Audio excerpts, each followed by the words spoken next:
vuelva el ciclo lectivo. Pero vamos a seguir hablando de economía y vamos a invitar para esto a el economista Claudio Iglesias, porque hay tanta data. Hola Claudio, buenas noches, muchas gracias por estar con nosotros. Primera lectura, la inflación de diciembre, ¿te parece que es la adecuada y la forma en la que cerró el año 2023? ¿Tenemos que prepararnos para que el número sea más alto, el registro sea más alto en el mes de enero? Mirá, hay un tema ahí muy importante en el cual uno debería reparar, que es un aspecto de la inflación de diciembre que te señala el componente de tendencia de la inflación, que es la inflación núcleo. Y la inflación núcleo de diciembre está muy por encima del nivel general de la inflación, que es el 25,5%. La inflación núcleo está más bien cerca del 30%.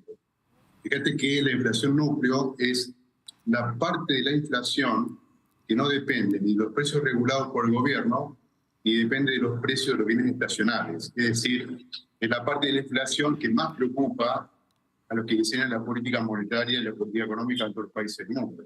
Es muy alta y eso le estaría indicando que la inflación se va a mantener, el régimen de inflación muy alto, probablemente por 2 meses o 3 meses más.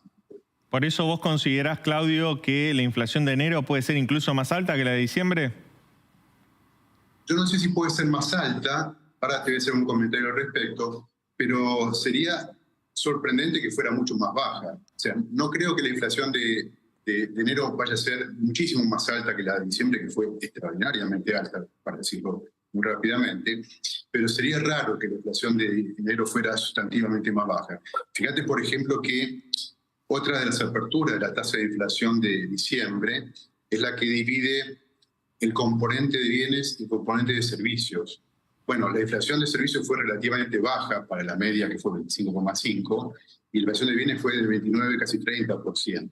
Es decir, el efecto del aumento en los precios, el fin de precios cuidados, el fin de todos los esquemas de política de ingresos y de rentas o de precios controlados que había en Argentina hasta diciembre, ha dejado sentir su impacto.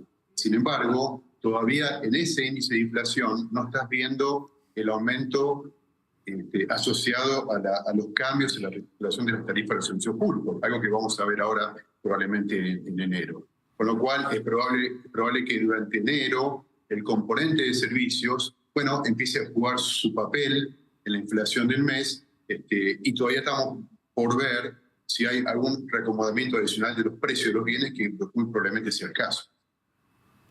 Claudio, en el programa económico del gobierno estamos viendo un plan de ajuste fiscal bastante ortodoxo, casi prácticamente sin medidas de compensación para la clase media y para los sectores populares, pese al aumento de la tarjeta alimentaria y la asignación universal por hijo. No hubo nada más en un contexto en el cual se liberan los precios y sube todo. ¿No hay espacio para esas medidas compensatorias o es tal vez un sesgo ideológico del equipo económico? Mira, si lo pienso retrospectivamente, te diría, la nota común de las políticas de estabilización argentina ha sido alguna combinación de política monetaria, política fiscal y política de ingresos, esto que vos llamás política de compensación o política de ingresos de sectores esencialmente afectados. Es una novedad que esta vez no sea el caso. El argumento que el gobierno esgrime en ese territorio es que no hay demasiado margen fiscal para hacer eso, justamente porque la política es, como decías vos, marcadamente ortodoxa, tanto en lo monetario como en lo fiscal.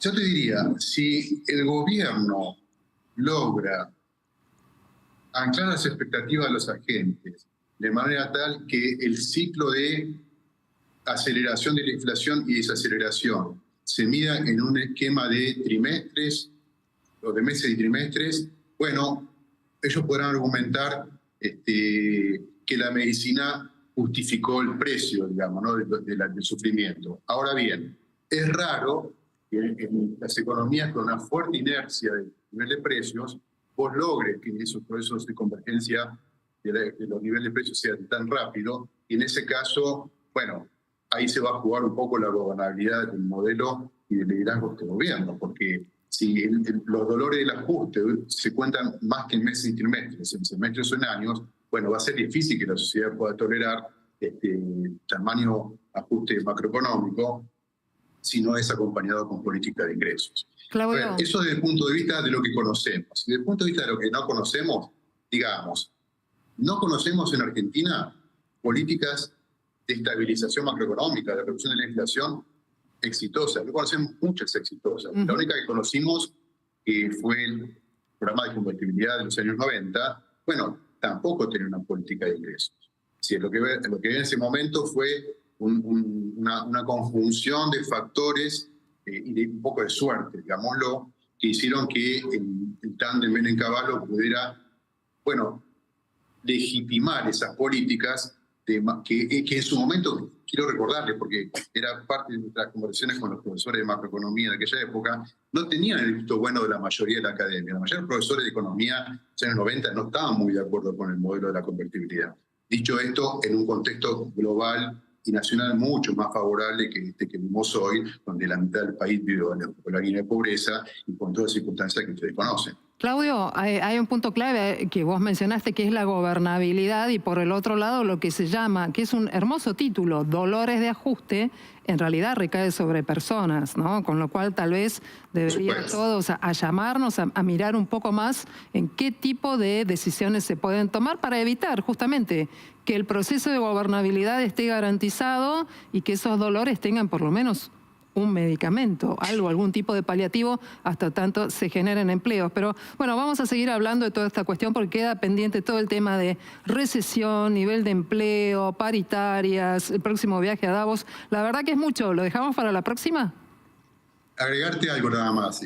En las novedades que pudimos ver hoy en el calendario de información del INDEC, además de los relativos al índice de precios y a la inflación, hay uno muy interesante, que es un índice de la capacidad instalada en la industria. Bueno, si uno mira la capacidad instalada en la industria en la Argentina, en noviembre del año 2023, o sea, la última medición, era menor en el uso de la capacidad instalada a la de noviembre de 2022. Es decir, Argentina ya venía en recesión. Eso es muy importante, ¿no? Que estemos atentos a qué pasa con eso, porque en un punto, fíjate que en la asunción del presidente, o antes, no me acuerdo ahora, él decía que Argentina estaba ingresando o había ingresado a un cuadro de estancamiento con inflación, exactamente, una estanflación.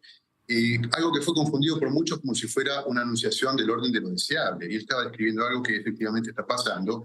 La pregunta es, ¿cómo hacer para estabilizar una economía que está en esta inflación? Que es un tema para el cual los manuales de economía no tienen tantas recetas como del otro lado, ¿no? Cuando tenés una inflación de demanda, por así decirlo. Claudio, te agradecemos mucho. Siempre nos queda una interrogante más. Queda tiempo para pensarlo para la próxima vez. Es Claudio Iglesias, economista, con quien hicimos este análisis y toda esta data que se proyecta para los próximos meses. Cuando volvamos de la pausa, vamos a empezar a distendernos un poquito más, a ver qué va a pasar con el clima, qué novedades trae el deporte, siempre mucho más aquí en